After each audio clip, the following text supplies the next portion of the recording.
Kozinudin dan lain-lain udah ngerti seharusnya. Oh iya, sekarang Roy, Rismond dan Tifa sudah ada kuasa hukum tersendiri gitu. Harusnya mundur. Tanggapan Om soal Roy akhirnya dilaporkan lagi itu apa? Ya kalau saya memang kalau kuncinya gini Bung Vincent, kalau laporan itu sudah diterima menjadi LP, berarti ya diduga itu mengandung tindak pidana. Apa kata Rismond? Coba diuji sama yang lain. Apa kata Roy? Coba diuji sama yang lain. Secara teori ilmiah, hasilnya pasti sama. Seorang peneliti melakukan penelitian itu dari benda, dari alat bukti yang ada, Bung Vincent, bukan dari yang tidak ada. Dia langsung tahu, oh ini asli. Tak, stempel di atas, ada emboss, ada watermark. Kalau aslinya ini, embossnya ini tembus ke belakang, mengamankan tanda tangan daripada rektor.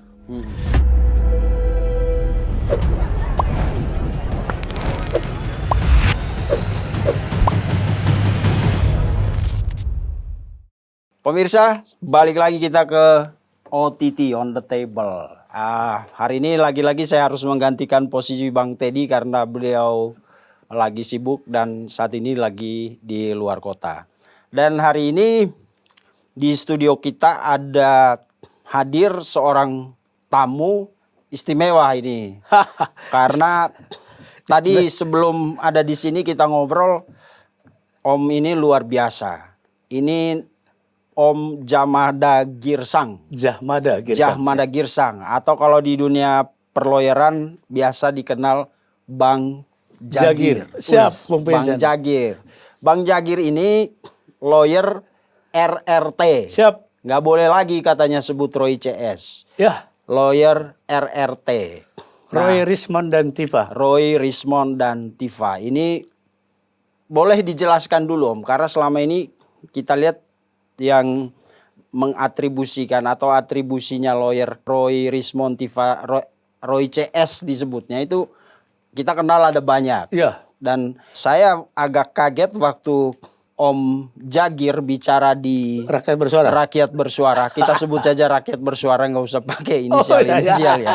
RB lah, RB. Iya, di Rakyat Bersuara tiba-tiba Om menyampaikan bahwa ada surat kuasa bahwa yang sah sebagai lawyernya RRT sekarang waktu itu dibacain namanya ada sekitar 10 atau 11 orang. Ya.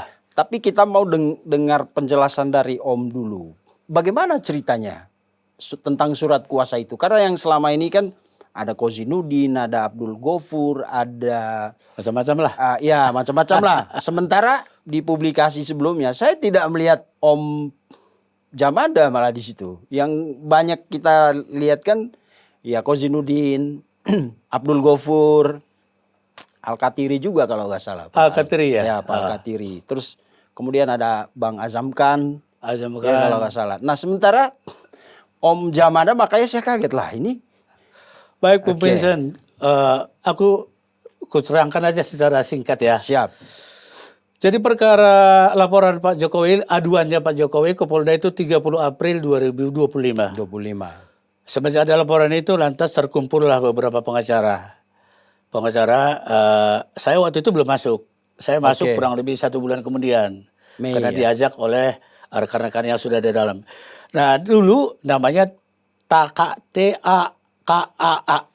Tim Advokasi Anti Kriminalisasi, Advokasi dan Akademisi. Nah inilah berkumpul lah di sini semua yang anti laporan itu. Ya. Berjalan berbagai acara kita ikuti, khususnya pembelaan terhadap tadinya 12 orang. Ya. Tiba-tiba berkurang jadi 8 orang. 8 orang inilah menjadi yang tertahan. Klaster 1 dan klaster 2. Klaster 1 itu 5 orang, klaster 2 itu 3 orang. Nah, kemudian dari pembahasan itu di antara mereka ini yang terlapor ini, terduga terlapor ini ya mungkin berputar terus itunya, tolak ukurnya dalam hatinya. Ini kan masalah pembelaan hukum ini kan harus according ke hati saya. Betul. Gitu loh. Umpamanya Bang Vincent lah, Bro Vincent sebagai terlapor atau tersangka lah gitu kan. Tentu dia melihat siapa kira-kira yang cocok. Ya, ini teori pemberian kuasa memang begitu. Tidak mungkin seorang pemberi kuasa memberi kuasa kepada orang yang unorganized, artinya tidak sesuai dengan hatinya. Nah, jadi perjalanan itu mulai mereka tersangka, mulailah mereka memilah-milah. Nah, kebetulan tanggal 26 November yang lalu, 26 November 2025, terbentuklah RRT ini. Roy, Rismond, dan Tipa. 26 November 2025. Nah, kemudian mereka panggil kami, diantaranya ada Refli Harun, ada saya, ada Muhammad Taufik dari Solo. Kita nggak tahu tujuan pertemuannya apa, tapi tiba-tiba di situ sudah ada RRT itu, Roy, Rismond, dan Tipa. Apa tujuan kita tidak tahu. Kemudian mereka membuat statement lah begini. Kita istilahnya mau berdiri sendiri. Jadi bukan lepas semata-mata dari TAKA yang sebelumnya. Karena Roy bilang bagaimanapun terbentuk pun RRT ini, aku ibaratnya kakiku masih ada di sana. Satu gitu kan. Waktu itu sebenarnya tidak bagus, tidak pas itu kalau dalam teori pemberian kuasa, harus full. Tapi karena kita mengerti Roy juga nggak enak dengan tim yang lama, akhirnya tanda tanganlah kuasa itu 26 November 2025. Berarti mulai saat itu terbentuklah tim RRT. Kuasa hukumnya saya ke Rismond, Refli ke Roy, Muhammad Taufik ke Mbak Tipa. Ya, 3 induk ini kami bawa masing-masing anggota kantor kami masing-masing. Totalnya kurang lebih 16 kali Bung Vincent ya. Nah, mulailah bekerja kan. Bekerja, memisahkan. Ya kami karena penerima kuasa tentu secara legal action harus terpisah. Tidak boleh lagi kamu ke sana. Tapi ya Mas Roy masih di sana, jadi ke sana kemari gitu loh. Sebenarnya kita protes. Pasti nanti ada benturan. Benturan di antara penerima kuasa. Kalau mereka sih oke. Nah, itulah ternyata di RB itu, ya tanggal berapa itu kalau nggak salah minggu lalu. Ya, saya jelaskan. Saya diundang oleh Aiman, bukan tidak diundang itu. Koordinasi dengan Refli Harun, barangkali ya harus ada sesuatu yang perlu dijelaskan. Saya sebenarnya mengatakan tidak perlu lah, tapi ya kita rekan-rekan tim hukum ini harus memberikan informasi dari media mainstream. Agar orang juga tidak miss. Buktinya si Aiman bilang kami juga miss nih. Lo kalau kamu panggil umpamanya waktu itu sebut siapa itu si Gafur, Refli Harun keberatan. Keberatannya di mana? CS-nya itu. Kalau Roy CS bisa dengan Bung Vincent juga boleh CS-nya dia. Kan gitu, jadi miss. Nah, CS-nya inilah yang kami perlu definitifkan siapa. Harus lugas ya. Maksudnya itu ya, definitif. Artinya Roy dan siapa gitu, atau Roy Suryo aja cukup. Tapi kalau dibilang Roy kuasa hukum Roy CS, nah ini yang berbenturan. Nah, Rismond dan Tipa keberatan dong. Coba Bang Girisang jelaskan ini di mainstream agar tidak miss gitu loh. Jadi ya kalaupun berantem saat itu bukan berantem sebenarnya. Mereka yang emosi. Saya kan cool aja di bangku penduduk. Saya nggak di narsum. Saya di bangku penduduk, di bangku penonton gitu loh.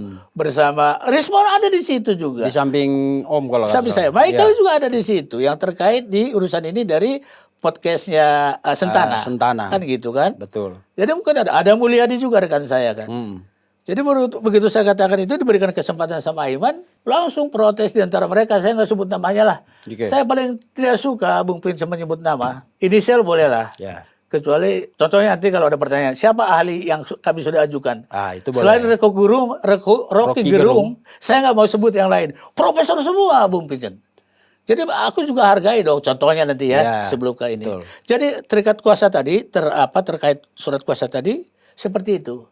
Jadi sejak 26 November tahun lalu ya kamilah kuasa hukum RRT Roy, Rismond dan Tipa disingkat RRT.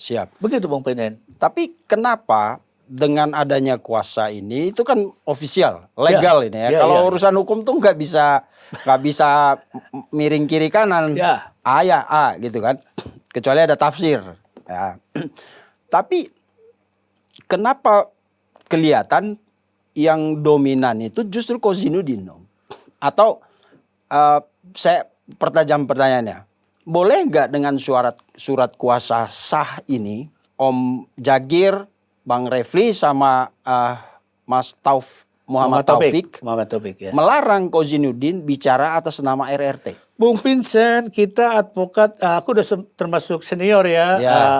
Muhammad Taufik juga udah senior, apalagi Profesor Refli Harun kan. Aku sebut dia profesor, padahal doktor masih. Si Taufik juga doktor. Aku sendiri belum doktor, tapi di belakangnya banyak mediator, legal auditor, kurator. Aku di belakangnya banyak. Panjang. itu rata-rata gelar itu gelar pendamai itu, mediator. Kurator pendamai juga loh. Iya. Jangan salah tafsir. Betul. Kurator itu membangkitkan, mempalitkan orang. Enggak loh. Tidak. Debitur dan kreditur diperdamaikan itu agar tidak hilang asetnya. Yeah. Legal auditor itu juga mempelajari dan mudah-mudahan secepatnya di depannya jadi doktor gitu ya. Jadi gini Bung Pensiun, kami profesional ya, seharusnya tidak perlu diingatkan. Emang anak kecil. Ini menangani kasus besar loh. Seharusnya seperti yang dikatakan oleh Bung Pensiun tadi, Kozinudin dan lain-lain udah ngerti seharusnya. Oh iya, sekarang Roy, Rismond dan Tipa sudah ada kuasa hukum tersendiri gitu. Harusnya mundur. Kalaupun tidak mundur karena dia masih menangani klaster 1. Oke, klaster 1. Tapi jangan disinggung-singgung lagi ke sini. Dan bicaranya pun harus hati-hati. Contoh kemarin kami dipertemukan di interupsi iNews. Ya. Kami satu pihak gitu. Aku sebenarnya keberatan. Satu pihak sama melawan lawan kita si Pitra sama Ade Darmawan dari sana kan. Kalau diinterupsi kan 2 lawan 2. Head to head gitu loh. Seperti dua sisi. Yes. Ya, aku sebenarnya keberatan sama redaksinya, cuman karena di satu ini sama Kozinudin. Jadi kalau apalagi aku nanti bersanding dengan dia kan satu di sebelah sini kan, lawan mereka dari sana kan dua-dua begini. Redakturnya ya katakanlah yang hubungi saya entah redaksi atau siapapun itu, Bang, nanti pengucapannya penulisannya udah ditertibkan gitu kan. Kalau saya mutlak kuasa hukum RRT. Tidak bisa diganggu gugat kecuali kalau surat kuasa ini sudah dicabut. Tapi saya bilang panggilannya Koji kan. Dia apa gitu loh? Oh dia ini kuasa hukum Taka gitu yang tadi itu kan. Oke kalau gitu saya mau. Karena nanti klien saya protes sama saya. Kalau dia masih bermut Roy CS itu kan. Betul. Ternyata begitu live. Roy CS. Kuasa hukum Roy CS ya. Saya hampir balik pulang dari acara itu. Jujur aja. Ya kita kuasa hukum yang menangani perkara katakanlah terserius terbesar di Indonesia ini hati-hati dong. Betul. Bung Faisal, saya bukan mengada-ada, bukan hiperbolis, tapi kita harus hati-hati bicara sebagai kuasa hukum. Waduh, ini menyangkut nggak usah disebut lah ya, menyangkut harkat martabat atau nama baik atau nama jelek atau nama apapun seorang mantan presiden ke-7. Siapa yang terjun sebagai kuasa hukum debat ini? Hati-hati dalam berbicara. Boleh ceroboh ya. Hati-hati. Jadi kembali pertanyaan tadi, kita udah ingatkan, jangan. Apalagi Roy CS. Itu kan menyangkut Rismond dan Tifa. CS-nya itu loh, bisa diterjemahkan kan siapapun bisa. Rekan-rekan kita itu juga boleh. Ya dong. Jadi harus upaya kuasa hukum Roy Suryo. Boleh aja karena Roy masih sebagian di sana tadi itu. Tapi kalau Roy CS kami keberatan. Nah itulah kita jelaskan tapi ya mereka tetap berkata-kata seperti itu. Biarin aja ya buktinya. Kalau nggak salah, saya baca hari ini di medsosnya Egy Sujana, dia udah laporkan nama Kozinudin ya. Itu nanti kita bahas.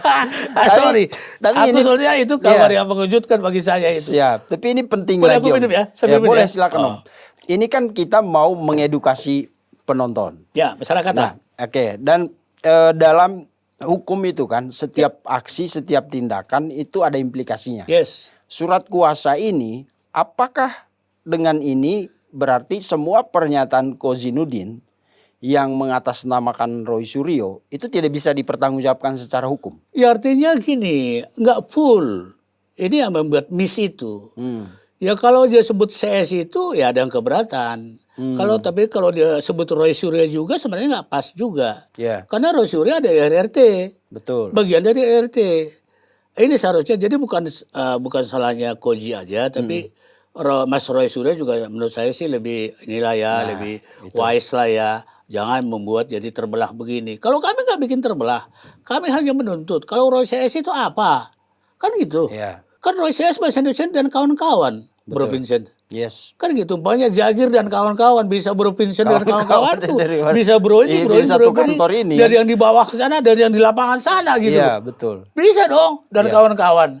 Kan gitu biasanya, dan kawan-kawan itu enggak terbatas, unlimited people. Yes. Jadi harus didefinitifkan itu loh maksud saya. Oke, karena itu pertanyaan penting Om, karena gini, kadang-kadang pernyataan lawyer sekalipun yang tidak hati-hati itu kan bisa menjerumuskan kliennya. Lah itu nyatanya. Nah, sementara kan Kozinudin ini kalau dilihat surat kuasa kan tidak punya kewenangan secara hukum untuk mewakili Roy, Rismond dan Tifa. Rismond dan Tifa definitif tidak boleh. Iya. Menyebut namanya pun tidak boleh di layar mainstream. Kalau Roy? Ya Roy karena masih ada spia di sana boleh lah. Nah itu jadi tapi Roy-nya harus membatasi. Oke. Tentang apa? Contohnya ahli. Ahli Bu Vincent. Ini beberapa minggu ini aku kan konsentrasi tentang ahli yang profesor-profesor semua itu. Yes. Yang mengkoordinir itu saya, Jagir. Ini bukan angkat nama nih. Ya, betul. Tapi jujur. Ya termasuk Rocky Gerung kan besok tuh. Ya, itu kan di tim lawyer ada tugas-tugasnya. Ada tugasku untuk Polda. Ahli. Polda dan laboratorium forensik. Kan kita ajukan laboratorium yang lain yang selain itu. Bareskrim. Oke. Itu tanggung jawab saya. Lah, kalau termasuk saksi ini contohnya nanti saksi siapa untuk siapa dan sebagainya, itu perlu pengaturan lagi, Bung Vincent. Oke. Gak gampang loh, kelihatannya waduh, sampai botak saya nih. Gua kasih tahu, benar. Nah, kan Roy udah dalam grup RRT itu kan sudah memberi kuasa. Ya. Kenapa Om gak diingatin? Udahlah jangan selalu mau digandeng-gandeng Kozinudin misalnya. Saya hargai hatinya Bung Roy ya. Dia masih di sana katanya, masih toleran juga dia ke yang lama. Tapi ke kami RRT juga konsisten juga gitu loh. Dia kalau rapat di kami rapat, kalau rapat di sana rapat gitu loh. Sebenarnya ini yang dari penerimaan kuasa sebenarnya nggak boleh ambigu apa namanya seperti ini. Tapi ya merepotkan lawyer ya itu ya. Nggak selain merepotkan lawyer, ini stakeholder masyarakat ini yang bertanya-tanya. Contohnya tadi iNews kan bertanya. Jadi kalau kami undang nanti Bang Jagir itu RRT saya bilang jelas begitu. Tapi kalau yang lain hati-hati loh. Iya. Dia kuasa hukum siapa? Betul. Dia atas nama siapa? Kau harus jelaskan itu. Agar nanti masyarakat mengerti, oh sekarang kuasa hukumnya bukan soal membelah-belah ini Bung Vincent. Betul. Tapi biar masyarakat juga, oh inilah kuasa hukum RRT. Repli Harun, Jahamada Girisa, Muhammad Taufik. Dan di belakang kami. Karena dalam hukum gak ada standar ganda gitu ya. Oh nggak boleh. Ada. Nggak boleh. Kalau kesini ya kesini. Nggak boleh. Apalagi kuasa hukum. Betul. Nggak. Bisa aja dia memberi, tapi sebenarnya begini. Bisa aja seorang pemberi kuasa kepada beberapa lawyer. Boleh aja itu, tapi jelas batas tugasnya apa. Gitu loh. Biasa, apalagi corporate ya, perorangan juga begitu. Seorang koruptor, Bung Vincent, bisa aja dia memakai 3 atau 4 law firm. Tapi bicaranya jadi satu tim. Tapi bicaranya kan tetap pemberi kuasa itu. Kalau kami ini kan terpisah, beda. RRT dan ada Roy di sini. Katakanlah 3 banding 1 sekarang ini kan. Sebenarnya pemberian kuasa ini harusnya jadi 3. Ini kan jadi 3/4, 3,5, 4 nggak mungkin karena ada Roy di sini. Ada gitu. Roy. Nah itu yang agak miss sedikit menurut saya ya. Agak miss. Ya. Dan akhirnya kan tadi Om Jagir udah singgung. Akibat ketidakhati-hatian memberi pernyataan publik. Karena saya selalu bilang bahwa ketika sebuah persoalan itu udah masuk ke ranah hukum, maka setiap pernyataan publik itu bisa jadi petunjuk atau bukti atau fakta baru untuk menjerat seseorang, ya kan? Benar itu? Oh iya, betul. Dan akhirnya karena ketidakhati-hatian Roy dan Kozinudin, maka terbitlah laporan baru. Itu. Pusing saya gak, baru lihat tadi pagi, Bung Vincent ya. Jadi kaget saya juga. Jam 4 pagi saya lihat itu. Iya, jadi Bang Egy melaporkan. Tadi aku baru wawancara Bu Eli Daneti. Oh iya, Eli. Iya, jadi Bang Egy melaporkan Roy dan Kozinudin. Roy juga? Iya. Ini kan. Sementara berdampak kan. Aku Roy baru tahu loh ya Bung Vincent ya. Iya, tadi. Yang jelas aku tahu Koji. Aku lihat tadi. Aduh. Lalu si Bang DHL melaporkan Kozinudin. Jadi terbit laporan baru nih, ada 2 laporan lagi nih.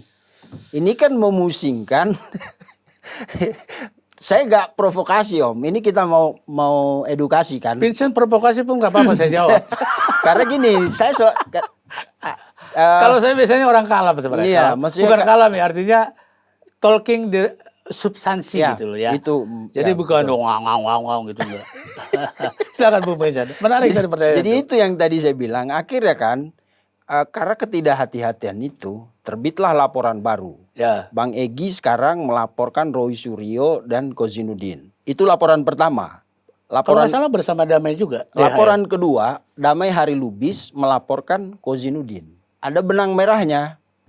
Kozinudin dilaporkan terkait pernyataannya Solo membeli pejuang menjadi pengkhianat. Itu di laporan Bang Egy sama Bang Damai Hari Lubis. Kalau Roy dilaporkan soal 2 tuyul ketemu jin iprit. Nah itu kan sebenarnya secara publisitas, ya buat kita orang media wah untung-untung aja. Wah ini keren nih statementnya kan. Pelecehan di situ. Iya kan? Tapi kan secara hukum, apalagi mereka sedang berkasus, ya. Ini kan punya implikasi. Ya. Nah saya jadi kepikiran, kasihan ini 3 orang ini, Bang Jagir, Bang Refli, M Taufik, kan lagi fokus untuk ngurus kasus pertama kan. Ya. Muncul lagi laporan baru. Gimana nih Om? Ya, aku awali ya jawabanku Bung Vincent ya. Jadi gini, seorang penerima kuasa, kalau bahasa Inggrisnya on behalf. On behalf. Ya. Jadi semua yang diucapkan di sana itu harus according need-nya pemberi kuasa. Konsultasi. Itulah ya? nama pemberi kuasa, pemberi kuasa dan penerima kuasa. Kan begini kan. Nah kalau ini pemberi kuasa otomatis sudah terima, kan tinggal satu nih. Ini penerima kuasa ya nih. Oke. Ini ngomong kemana-mana pun, baik di pidana, di perdata. Kan udah atas nama pemberi kuasa ini dong. Yeah. Jadi harus sesuai gitu loh. Harus sesuai apa yang di hati, di need dari pemberi kuasa tadi pada ini. Nah ini kalau mencong-mencong ke kiri kanan, itu pemberi kuasa yang ngawur juga. Itu satu jawabannya tadi. Nah kemudian sekarang kenapa itu ada sampai menyinggung yang lain? Itulah. Saya selama masuk di TV mainstream, saya tidak mau mengomentari RJ. Yes. Sekali doang saya komentarin di interupsi. Ya ada base-nya surat edaran Mahkamah Agung nomor 1 2026. Betul. Hanya itu yang berlaku. Ya yang jelas saya hormati dong. Itu baru terbit tanggal 2 Januari bersamaan berlakunya KUHP dan KUHAP. Ada petunjuk pedoman pelaksanaan dari Mahkamah Agung. Yep. Lah kalau nggak berlaku ya gugat aja itu tidak berlaku gitu loh. Loh Ketua Mahkamah Agung mengeluarkan pedoman. Kalaupun ini nggak mutlak, ya kejaksaan bercermin juga dong ke sini. Ada ya, ini ya. Gitu kan? Kehakiman atau apapun bersumber dong dengan ada Perkap, ada peraturan kejaksaan kan sebelumnya. Perkap yang mengatur restoratif justice Perkap 8 tahun 2021 memang. Ya ada, tapi hampir sama kok. Ya, walaupun semuanya itu tidak boleh bertentangan dengan undang-undang ya. Pasti. Loh, surat edaran Mahkamah Agung Bung pasti Vincent, referensinya. Mana mungkin mereka yang mengatur keadilan dari PN, PT nggak mungkin lah. Ya, tapi itu minimal disinkronkan. Contoh di peraturan Mahkamah Agung itu konsep dari perdamaian itu dan menanti berakhir ke SP3 harus dimohonkan ke Ketua Pengadilan. Itu petunjuk dari Mahkamah Agung. Lah kalau yang ini tidak dimohonkan, bertentangan dengan surat dari Mahkamah Agung. Oh kami hanya mengikuti KUHAP yang baru pasal 79 atau berapa itu ya. Kalau salah pasal saya belum pahami ke situ. Karena saya bertahan di surat edaran Mahkamah Agung nomor 1 tahun 2026. Sekarang tanggal berapa? Baru kurang lebih 20 hari. 20 hari. Masih matang tuh, masih ibaratnya buah itu masih seger tuh dari pohon. Nah, tapi ada juga versi yang mengatakan bahwa restoratif justice itu diselesaikan di penyidik dalam hal ini Polda Metro Jaya.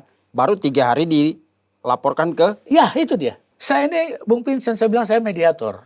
Di perdata petunjuknya Perma 1, Peraturan Mahkamah Agung nomor 1 2006. Bagaimana kita mediator cara melaksanakan mediasi di pengadilan? Itu ada petunjuknya. Nanti ujung-ujungnya gini aja lah. Begitu udah sepakat ini para pihak nih, tergugat, ini penggugat tergugat. Udah setuju nih. Ada form yang harus diisi sesuai format pengadilan. Oke, nanti itu kita ajukan ke majelis. Majelis belum tentu terima loh. Saya melakukan itu kan. Majelis mengatakan ini sih bisa diuji atau tidak. kami pelajari dulu kata dia kan.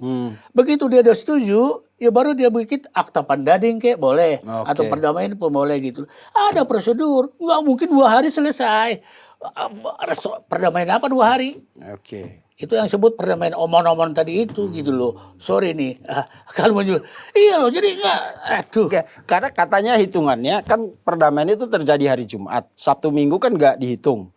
Baru dimulai Senin, Selasa, Rabu. Lah, katakanlah Sabtu Minggu tidak dihitung ya, emang bekerja mereka di situ.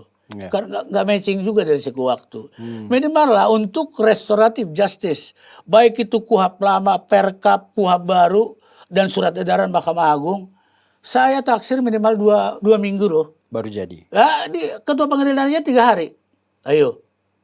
Belum tentu ketua pengadilannya menurut 3 hari. Nanti sidang segala macam bisa perpanjang lagi kalau bisa perpanjang. Totalnya menurut saya restoratif justice yang according to aturan kita, baik itu Perkap Polri nomor 8 2021, baik itu KUHP lama, KUHP baru, menurut saya sih 2 minggu lah. Baru namanya melakukan mekanisme keadilan restoratif yang sempurna. Prosedural, sempurna. Kalau 3 hari, waduh. Makanya diperguncingkan, akhirnya berdampak pada laporan ini gitu loh. Karena ada yang merasa tersinggung. Jadi memang. Jadi kalau saya nggak sebut nama ya, aku lihat prosedurnya. Ya, tapi kalau sebut nama nanti ya ada laporan lagi tambah rame kan. Tapi kan laporan ini bukan dari pihak Pak Jokowi, dari Pak Egy. Bukan. Kalau dia sih menurut saya kan semacam kiper dalam perkara ini kan. Semacam kiper lah, ya siapa yang datang welcome. Ya, kan udah berbagai orang yang datang ke sana. Ya kita nggak usah sebut namanya ya. Berbagai pihak lah, berbagai kelompok, berbagai latar belakang. Dia hanya menunggu saja. Tidak mungkin dia inisiatif gitu. Kalau dia inisiatif kan ya image-nya juga jadi jelek gitu. Itulah para orang-orang ini kan. Siapa entah itu dari grup yang menghajari jasanya, yang menghajar nama baiknya, yang mencemarkan dia, yang memfitnah dia, itu yang datang. Kalau kami diantara pencemaran dan fitnah ini yang ditujukan pasal itu yang dituduhkan, yang dilaporkan ke RRT ini gitu. Saya pertegas lagi satu dulu sebelum kita nanti masuk ke substansi kasus pencemaran nama baik ini. Jadi tanggapan Om soal klien Om akhirnya dilaporkan lagi itu gimana? Kalau Kozinudin kan itu urusan dia lah karena gak masuk di tim Om ini kan. Nah, tanggapan Om soal Roy akhirnya dilaporkan lagi itu apa? Ya, kalau saya memang kalau kuncinya gini Bung Vincent, kalau laporan itu sudah diterima menjadi LP, berarti ya diduga itu mengandung tindak pidana. Gitu loh. Kalau LP diterima ya. Om positif sekali sama polisi dibanding yang lain-lain. Begini loh. Banyak laporan tidak terima, Bung Vincent. Emang zaman dulu laporan ini aja, laporan kehilangan KTP aja cepat. Kalau sekarang apalagi laporan yang berkaitan dengan isu yang lagi isu ijazah palsu ini. Pojo ini harus hati-hati. Pelitinya minta ampun. Debat saya kan laporkan ya, membantu laporan juga yang kemarin yang ya termul lah gitu kan. 5 kali baru terima. Saya katakan 5 kali. Begitu saya sertai yang kelima baru diterima sama SKPT-nya. Jadi kembali ke sini tadi pertanyaannya adalah apakah memenuhi unsur kan gitu kan? Kenapa gitu? Terus nanti aku menjadi apa gitu? Bagaimana nanti ini? Satu, kalau itu sudah menjadi LP dari keterangan podcast atau video tadi malam dari orang yang melaporkan itu, kan sudah jadi LP. Sudah jadi LP. Berarti udah diterima sebagai itu tuh minimal sebagai embrio atau cikal bakal menjadi tindak pidana gitu loh. Karena laporan pidananya udah diterima. Nah, berarti kan berbahaya ini kan. Nah, itu kan menyangkut Roy Suryo. Kan gitu kan. Nah, itu ya menjadi tapi kan ada di RRT Om kan. Menjadi tugas kami nanti. Enggak apa-apa itu. Kembali tadi itu pertama Bung Vincent. Tanggung jawab kami selaku penerima kuasa. Bagaimanapun gerak-gerik klien kami, ya sepanjang ditolerir secara hukum ya kami harus bela. Gitu juga Bung Vincent. Tapi kalau kan, yang lainnya ya kami ya itu tahu lah. Kozinudin gitu kan. Ya urusan dia lah. Kan kita ngomongin RT.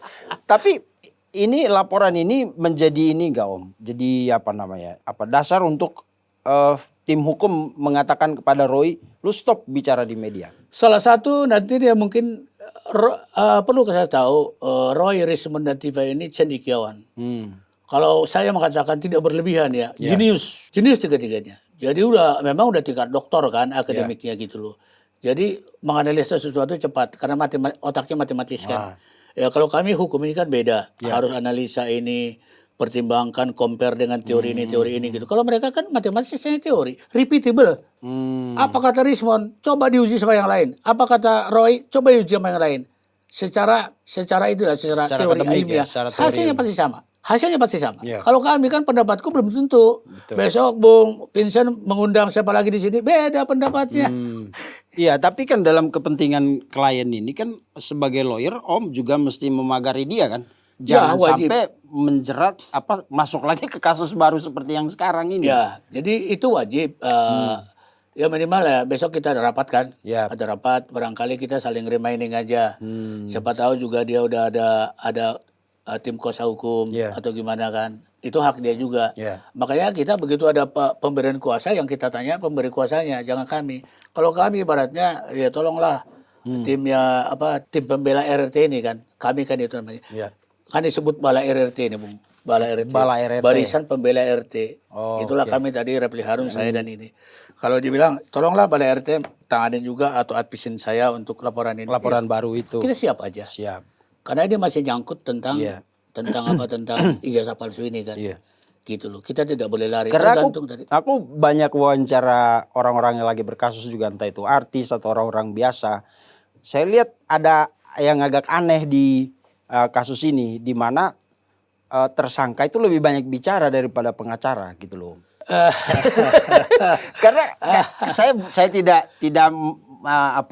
menurut Roy provokasi ya, tidak, tapi karena fakta gitu ya. Karena ini tadi balik lagi begini, Bung Vincent, kasus ini boleh katakan kasus ilmiah, dan matematis banget, betul, ilmiah, scientific, istilah-istilah mereka dari awal ini udah hampir setahun ini, belum tentu kami hafal semua. Contoh digital image processing, neuroscience, banyak lagi istilah-istilah dalam ilmu mereka. Itu belum pernah kami dengar. Ya nggak tahu ya kalau tim yang lain mendengar itu. Tapi kami harus belajar. Contoh, selama saya menangani kasus ini, saya membaca 2 buku tentang metodologi penelitian. Oleh sebab itu saya khususkan untuk mereka bertiga ini. Kalaupun masih gabung sama yang dulu klaster 1-2, saya harus tahu arti penelitian. Karena banyak orang mencaci atau merendahkan, wah mereka bukan peneliti. Mereka tuh ini apa?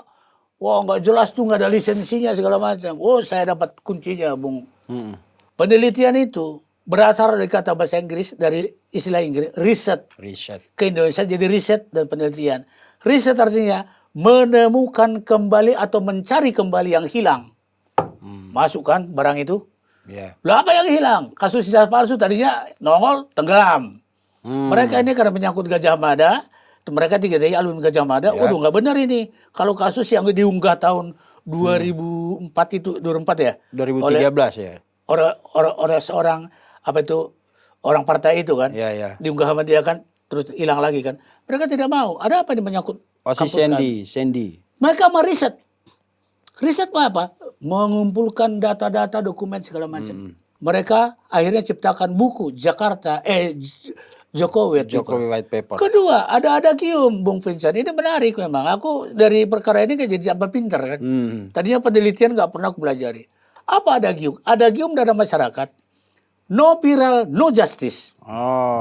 Untuk membuat booming sesuatu kan dipiralkan. Kalau dalam penelitian, Bung Vincent, no problem, no research. Itu dalam buku itu, bukan karangan saya. Yang mengarang PhD loh. Jadi singkatnya, begitu ada problem baru diteliti. Kalau nggak ada problem, buat apa penelitian? Mungkin penelitian pengembangan boleh. Tapi kalau meneliti untuk penegakan hukum, problemnya apa? Ada ijazah palsu, tadinya nongol tenggelam. Cari dari berdasarkan statement itulah, problem statement namanya, mereka melakukan penelitian. Nah sekarang banyak yang mencaci, bukan peneliti, bla bla bla. Ahli yang kita ajukan sekarang ini, Bung Adven, rekan Adven ya, itu profesor. Apa kata mereka? Soal legal salah standing. Satu profesor ahli kami, saya nggak spill namanya, tapi TS lah profesor ini. Udah berlang-lang buana seluruh dunia tentang penelitian. Dia bilang tidak perlu ada lisensi untuk peneliti. Bahkan sebaliknya, perbanyaklah penelitian. Sesuai dengan Tridharma Perguruan Tinggi. Undang-Undang nomor 12 tahun 2012. Lisensi mungkin oke lah. Lisensi tidak perlu. Tapi setidaknya prosedur penelitian itu Om. Persis. Nah ini tadinya sebenarnya karena Om diburu waktu. Oke kita langsung ke substansi persoalan aja. Kan dari awal itu kan. Aku, ya oke lah. Ya kan lisensi. Tapi kan orang kemudian mengatakan begini. Yang diteliti mereka itu kan foto. Foto kan. Di antaranya. Iya. Masih banyak kan. Ya maksudnya kan awalnya dari foto. Ya kan. Foto itu pun bisa jadi foto atas fotokopi. Ya oke. Ya kan? Saya jawab nanti. Foto atas fotokopi. Nah kalau ada foto, ada fotokopi. Pasti kan ada wujud asli. Ya. Nah mereka pernah gak mencari aslinya? Menarik ini. Nah kemana mencarinya? Jago gitu. Kali Bung Punsen ini mancing saya ya. Iya maksudnya ini kita perlu balik lagi ke substansi. Karena yang sekarang terjadi itu Om, Raja Solo itu saya pikir Raja Jawa, Kuhap Solo itu menurut saya kita balik ke substansi persoalan yang membuat Pak Jokowi akhirnya melaporkan orang-orang ini. Ya. Kan berawal dari penelitian Bang Roy dan kawan-kawan. Boleh ku jawab Bung Punsen yang terhormat? Siap. Penelitian pertama adalah penelitian yang mereka lakukan itu salah kualitatif. Jadi informasi yang di masyarakat baik dari sosmed apa segala macam dan langsung ke UGM memeriksa ijazah. Kalau memeriksa skripsi dan dosen pembimbing persetujuan segala macam. Itu nonsen. Ya mereka lihat karena mereka kan tamatan UGM. Tahu dong. Terus ijazah palsunya kan nggak ada. Ini kan persoalannya kan. Yang sedangkan yang teliti adalah ijazah palsu. Sebenarnya ada ikatannya, ada ikutannya dengan skripsi, KKN, ya segala macam lah itu. Cuman kita mainstream kita sekarang ijazah. Sekarang pertanyaan jadi lucu. Jadi jawabanku jadi lucu. Jika seorang peneliti melakukan penelitian itu dari alat bukti yang ada, Bung Vincent, bukan dari yang tidak ada. Inilah dari ahli kami yang kami ajukan di Polda Metro Jaya. Dari Profesor TS. Wah luar biasa tentang itu. Kayak proses penciptaan itu ya. Creatio ex nihilo itu ya kayak ya. Kenapa? Gak ada kayak proses penciptaan itu. Creatio ex nihilo itu enggak sampai ke situ. Enggak gitu penelitiannya. Jadi itu yang peneliti. Adalah meneliti dari yang ada ngablak di masyarakat. Karena gak ada aslinya. Kalau ada aslinya gak perlu diteliti. Tinggal leprim aja. Selesai barang itu. Jadi jangan lupa bagi hal masyarakat atau pemirsa atau siapapun yang candu terhadap perkara ini ya. Justru mereka meneliti dari yang ada. Katakanlah fotokopi ijazah itu. Hanya itu yang ada mereka teliti. Tapi jangan lupa perkembangan teknologi sekarang untuk penelitian itu. Contohnya begini Bung Vincent. Ada sakit kanker di dalam. Ya. Kanker dalam. Katakanlah ginjal. Emang ginjalnya disopot dulu?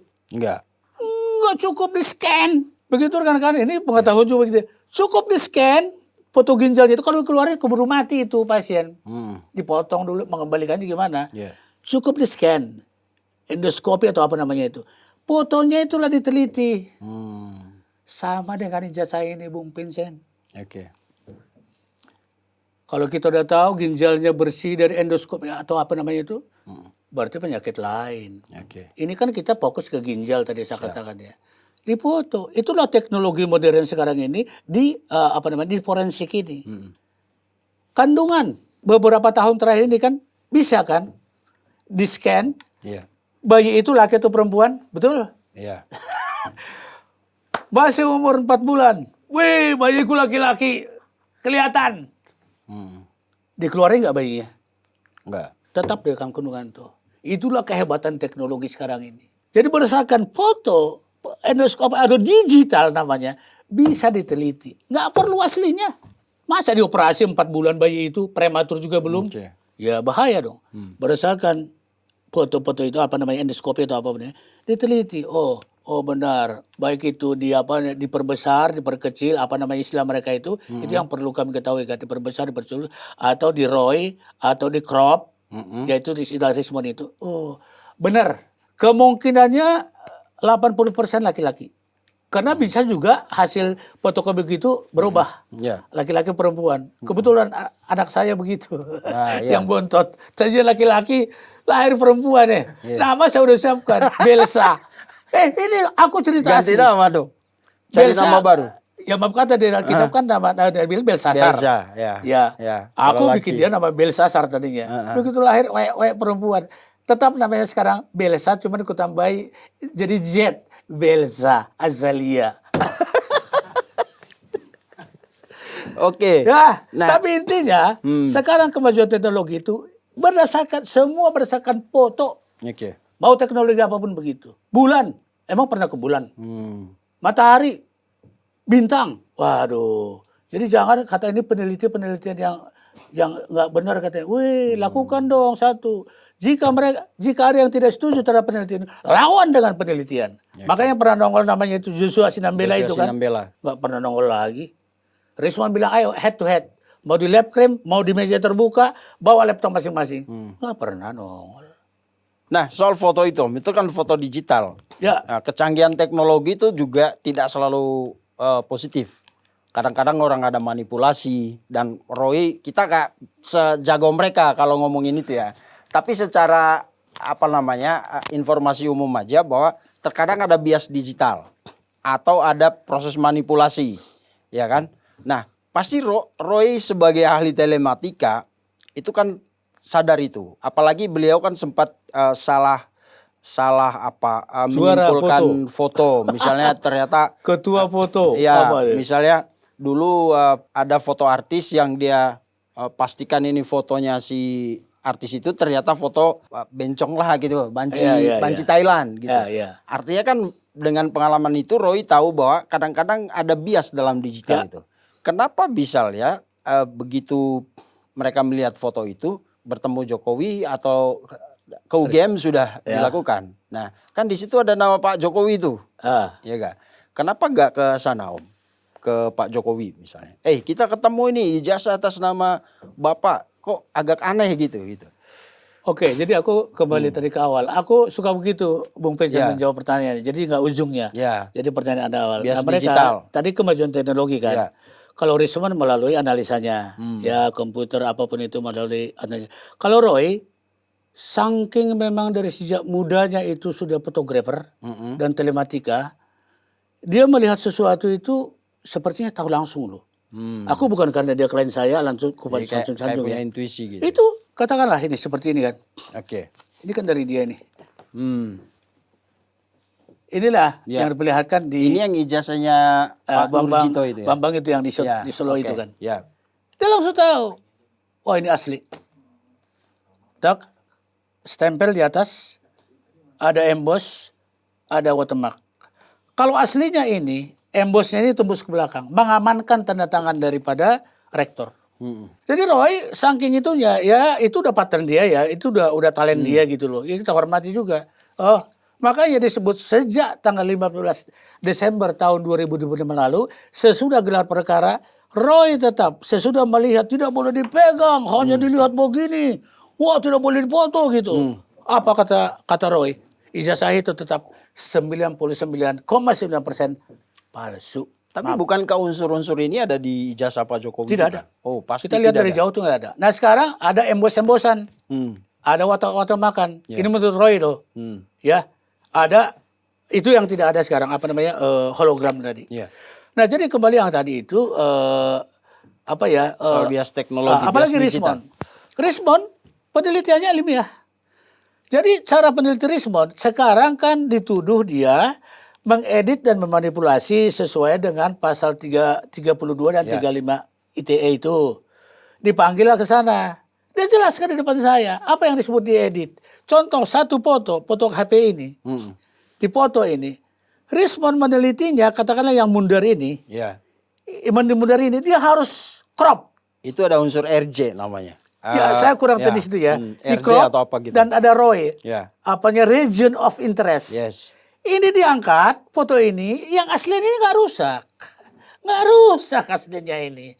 Kalaupun fotokopi, sekalipun tadi aslinya tampil, nggak rusak. Dialah teliti analisa itu yang crop ROI tadi itu. Kok kurang lebih begitu ya. Saya bahasa teknisnya kurang paham, tapi kurang lebih logikanya begitu. Asli tetap asli. Nggak ada yang rusak, hanya di crop, di ROI aja.